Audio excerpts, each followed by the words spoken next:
This is Deadzone Rogue. It is a fast-paced roguelite first-person shooter developed by Prophecy Games. It was released in early access on April 29th, and this is a game that immerses you in a sci-fi universe aboard the ISS, a derelict spaceship overrun by rogue machines.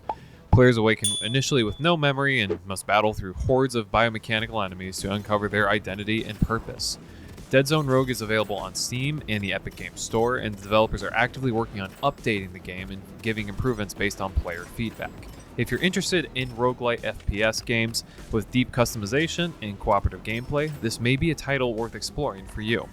Now, what's the whole point of the game? The primary goal is just to survive and progress through various sectors or stages on the ISSX, eliminating enemies, collecting loot, aka armors, guns, materials used to progress your character, and enhancing your character's abilities. Each run challenges players to adapt and strategize, with death serving as a learning experience to improve future attempts and to help you progress through the game, where about every 10 levels you are challenged with a boss level, and about every 5 levels you get to a rest station or fabricator where you get to upgrade your gear. Again, the whole idea is just further and further progression, as is the case with most roguelike games. For me, in my experience, combat was moderately intense. Now, I'm someone who enjoys playing Tarkov, and I've played Doom games before, and the game is enjoyable. You engage in medium distance and close quarter combat firefights using over 30 modifiable weapons, including shotguns, sniper rifles, pistols, burst rifles, and even plasma cannons. Weapons can be enhanced with elemental effects like fire, ice, shock damage, and void damage to suit different combat scenarios and to urge players to try different and creative playstyles.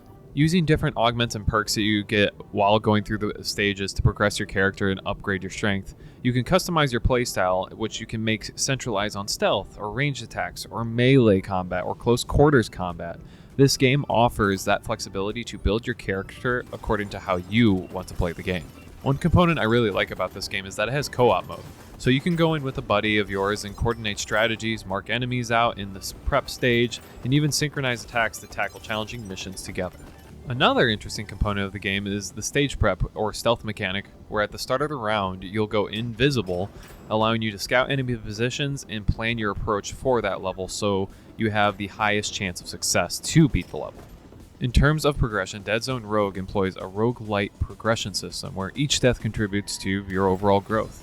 Players can unlock permanent upgrades such as enhanced shields, increased primary or secondary weapon damage, increased speed overall, area of effect of grenade can be increased, and the blast radius can be increased. Elemental abilities such as increased shock damage or fire damage, for example, can also be used with this perk system they have when you first start after you either load the game up or if you die. And again, this ensures that each run feels rewarding and contributes to long-term advancement, as is the case with most roguelites.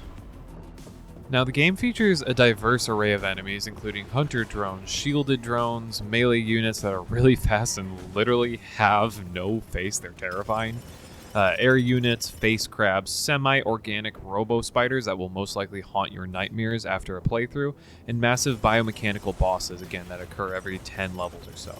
Each enemy type presents unique challenges, requiring players to adapt their strategies and utilize their arsenal effectively to overcome them. Now, one problem I felt with the enemy AI, again, this game is in early access, we do have to remember that, is that they felt slightly lifeless, at least the ones that were shooting from long range. There wasn't really much interaction, they weren't diving into cover and back out of cover. I think they could use a bit of tuning. They didn't feel extremely difficult to defeat overall once I got a gist of the game, but I still had a good time fighting them, and even had some levels where I did feel challenged, but for the most part they were not too difficult to take down, at least on normal mode. But even still, it feels like they could use some type of tune-up, and I'm not exactly sure what that could be. But to say that this is early access and I'm sitting there, again, struggling a little bit, mostly because of the melee characters within this game are AI, not necessarily ones that are shooting from long range. Again, the AI could use some work, but it was an enjoyable experience. Now, Deadzone Rogue offers a blend of fast-paced shooting and strategic planning. The gameplay is pretty reminiscent and combines elements from titles like Gunfire Reborn, Risk of Rain 2, Returnal, and especially Doom. In my opinion, I felt a lot of Doom in this game. Some positive aspects I took away from this is that this game is just fresh and new.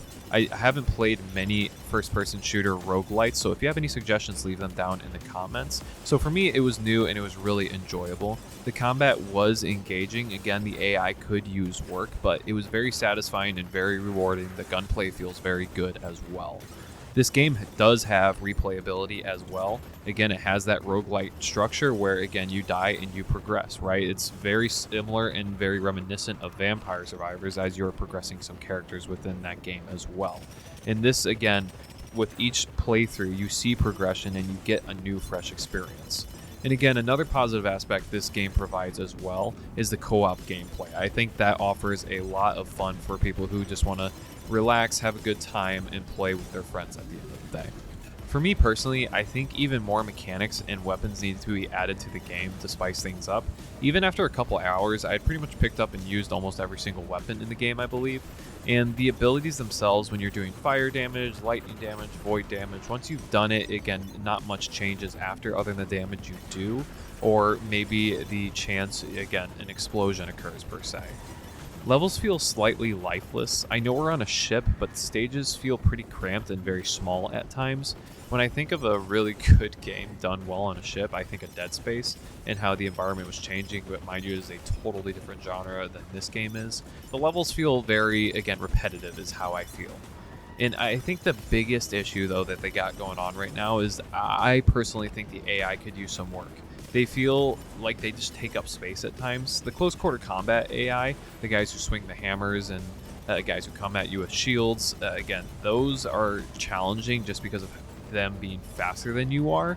But again, the AI who hold guns or the robots who hold guns, they kind of sit in place and will shoot at you, and they're very easy to avoid and again, aren't really a big problem. I feel like the difficulty could be ramped a little bit there. So I think those are some improvements they could work on. Overall, Deadzone Rogue is definitely worth playing and a very fun game to play. Currently it's $20. It feels a little steep for what the game offers in terms of it's also early access. Like for me, maybe $15 or $12, but that's totally subjective and just kind of based on feeling and my experience with the game.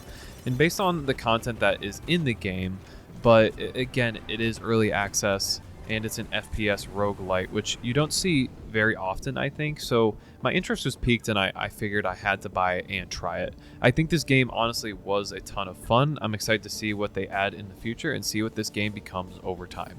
If you enjoyed the video, please consider liking and subscribing, and I will see you guys in the next one.